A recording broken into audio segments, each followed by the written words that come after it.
this Chris Olave getting traded to the Pittsburgh Steelers rumor started circulating.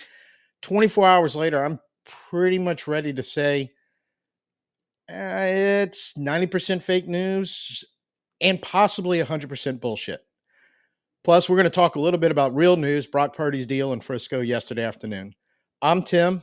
Let's talk Saints. So yesterday morning, Friday morning, I'm recording this Saturday. Um, this rumor, Pittsburgh Steelers interested in trading for Chris Olave. I actually saw a tweet about this probably about 7 o'clock morning coffee going. And my first instinct was, what? This doesn't make any sense.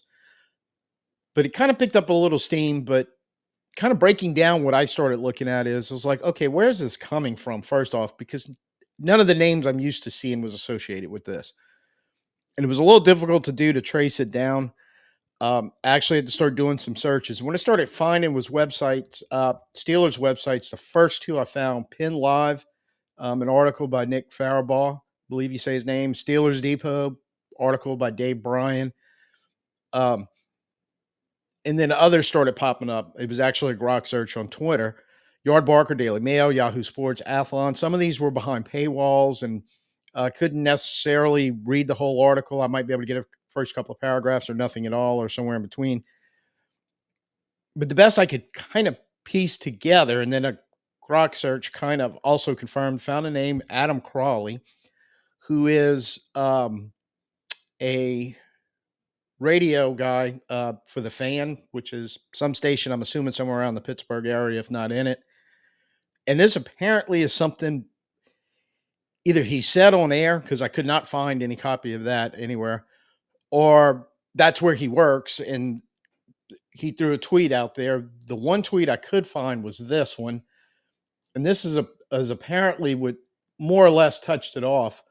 And I don't know if this was the original or if he was answering something else, possibly something that he had said on air. That part of it I do not know and can't find out. But it was basically, to be clear, I had someone who would be in the know text me Chris Olave. And other people responded. If you go in and read this,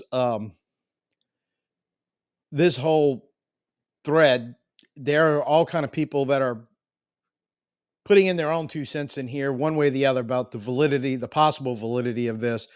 And at one point in there somewhere, someone had did a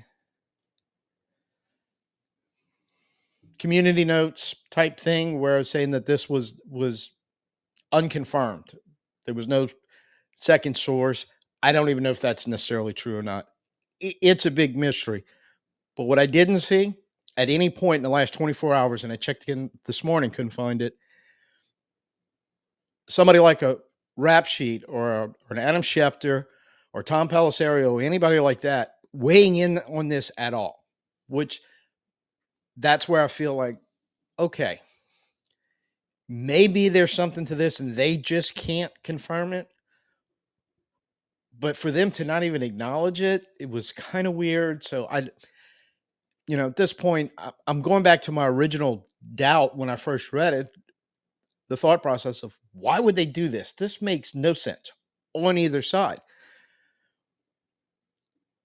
I mean, the likelihood of a trade, let's think about this for a bit.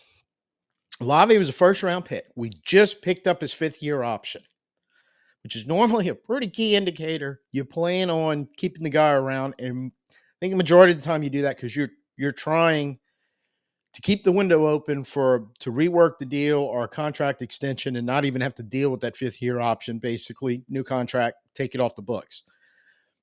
And I kind of felt like that's what they want to do with Olave, because there's some real potential here. When you look at Olave in his 3 years, 15 games his rookie year, 72 receptions, 1,042 yards, 4 touchdowns.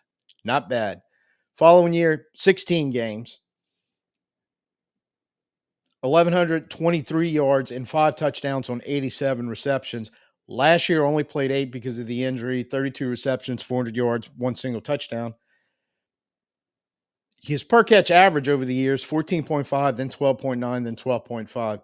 slightly declining, per game average 69.5, 70.2, and then 50.0. Consistent, really the first two, declined last year somewhat. But I think one thing that you're really talking about him is his potential. He's never been in the greatest position. Whether you're talking about, I'm going to use the word questionable here on all these, right? You decide, because it's not a point by point debate. It's just a summation of questionable coaching issues, questionable scheme issues, questionable play calling issues a lot of the time, questionable quarterback play issues, questionable offensive line issues, questionable injury history issues, including his own injury history of concussions, which is a big one, and even some questionable stuff on his part as far as effort, preparation, or whatever. Okay. It's all stuff that's swirled around. So I will say, I think all of this in some part plays into it, but I'm not willing to go 100% on any of these issues going, okay, that was the reason. I think it was just, even if it's a small combination of all of them, I think at some point all that stuff did affect him. And he still put up pretty decent numbers. And I say all that to say this: is he a number one elite receiver in the NFL? No, you cannot. I can't make that argument. You might be able to. Is he a number one worthy receiver in the NFL? I'm looking at it going possibly borderline numbers, especially if he can fix the stuff that may be his fault and the team can fix the stuff that more than likely is their fault. And you work around those issues and then just hopefully the injury issues, that's done, said and done, because he can't take any more concussions. There's a lot of uncertainty involved, right? Now let's look at what Pittsburgh just did. They gave up a second round pick for DK Metcalf, then turned around and get a third round pick for sending George Pickens to Dallas. Now there were other picks involved, and I get it, but essentially that's what those deals were: 2 day 2 picks. And if you look at those two guys, Metcalf is definitely a number one receiver, and you can maybe make the argument he's been elite at times. Pickens has never worked out like, and he is the exact same draft class as Chris Olave, but a second round pick, so he doesn't have the 5th year. And his numbers are not supporting first round or number one receiver type, let's say. And I think Olave is kind of in the middle of them. So where's the compensation? You already have an issue right there. And I think from the Saints' point of view, go all the way back to April 1st, the owners' meeting, Kellen Moore sat at a table and was interviewed. And at that time, there were Chris Olave rumors swirling about trading him. He kind of shot him down, saying, no, no, no, no, man, we really want him here. We want him to be part of what we're going to do. I know you got to take that with a grain of salt, but then they pick up the option and it kind of reinforces that thinking. So where's the compensation come out on all this?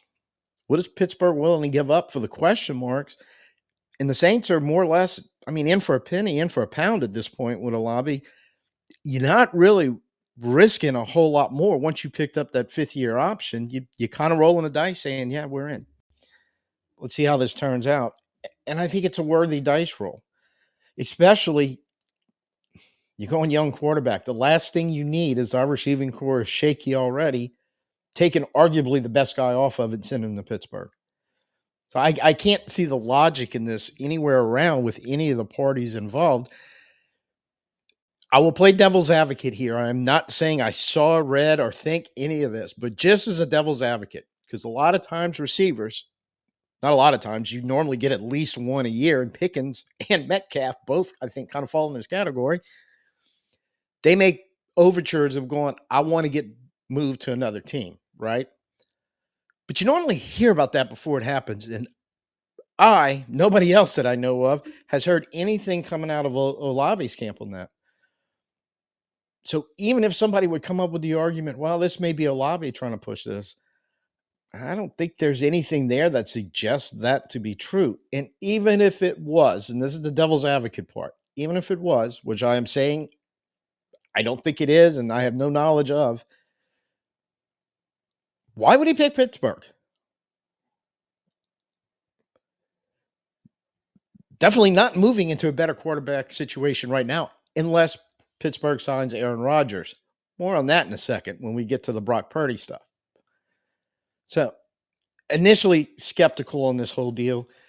Nothing that I've seen in the last 24 hours tells me that, look, and I've seen some stuff that came out later Friday talking about, oh, well, Pittsburgh's just doing their inquiries. They were asking, and the Saints were listening, due diligence. And that may be true, but that's a nothing burger, really, in my mind. And unless something actually gets traction going, and it doesn't seem to be. As far as the New Orleans beat writers, I don't think anybody is picking up on any possible speculation. The Saints are looking to move him or do anything other than keep him and trying to keep him healthy and get him involved in the offense and be able to extend him and go, okay, we've got a receiver spot locked up for the next 4, 5, 6 years, whatever they think that they can get out of him.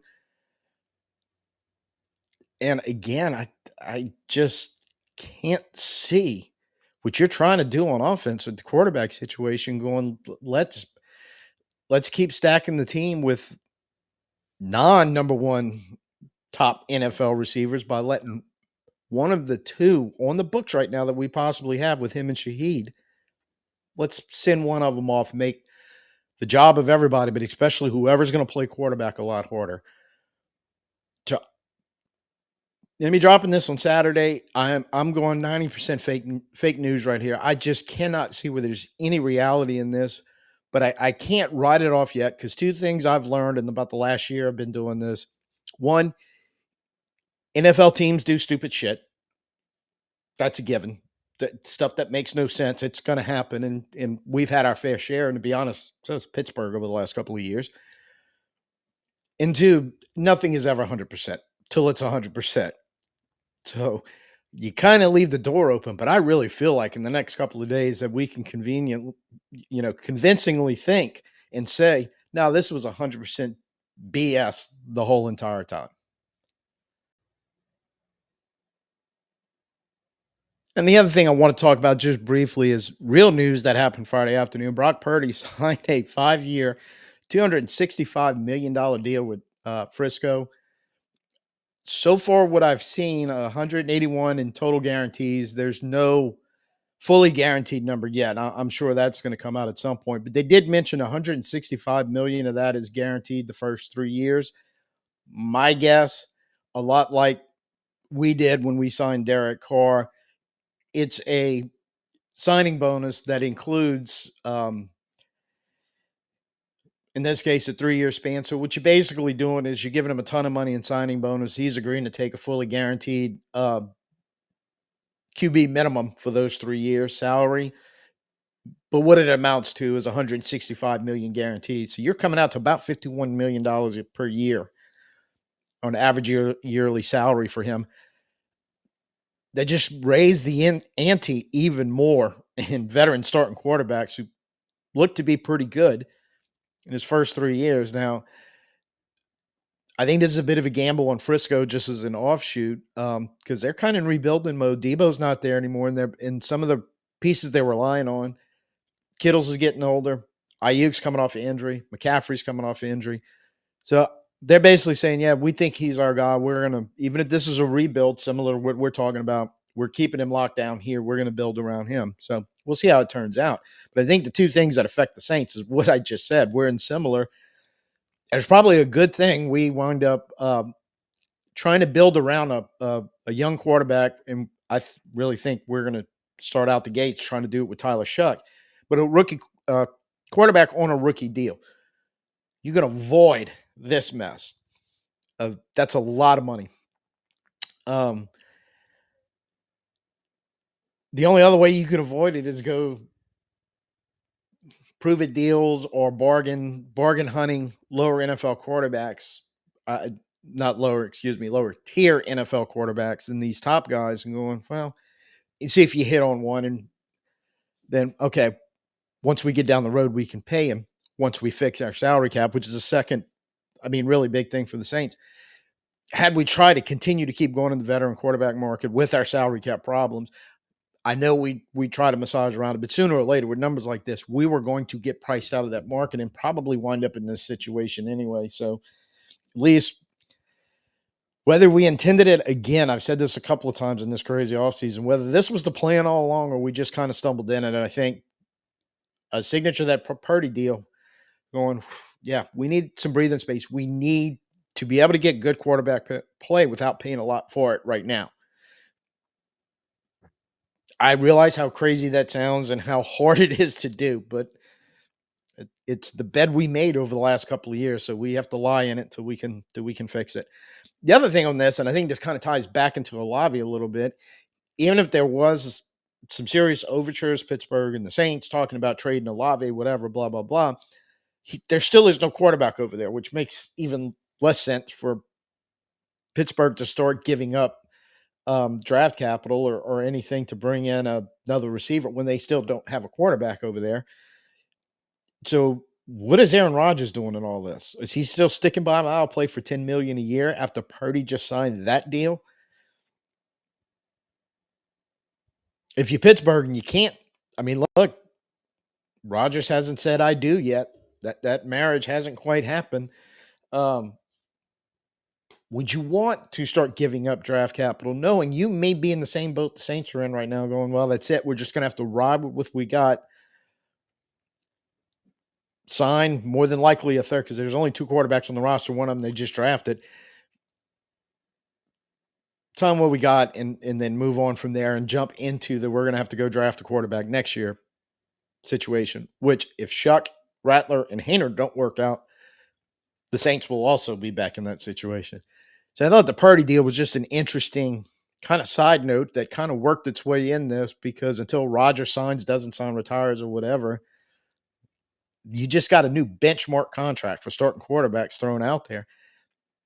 And the thing about Aaron Rodgers is, love him, hate him, whatever your opinion of it is, and I won't tell you mine, but I will tell you this. It seems to be every time he says something publicly, in my mind, it's a straight 50-50, whether he's talking truth or talking out of his you know what.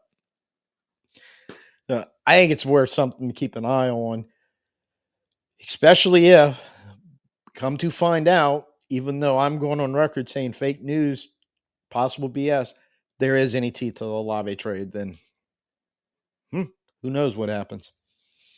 So, once again, I keep saying this, and so I'm going to stop acknowledging. I'm trying to get back to Monday, Wednesday, Friday schedules. Stuff just keeps coming up on the Saints that change all that. So we'll just roll with it as best we can.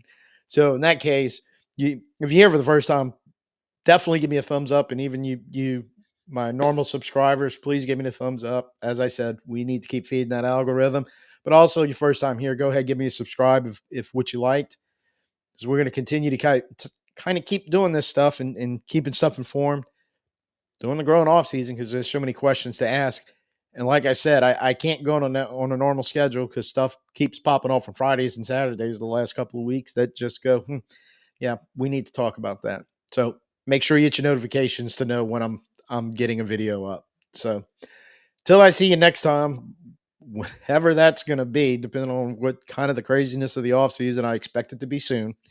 But till I see you next time, I'm Tim. Peace out, and who dat.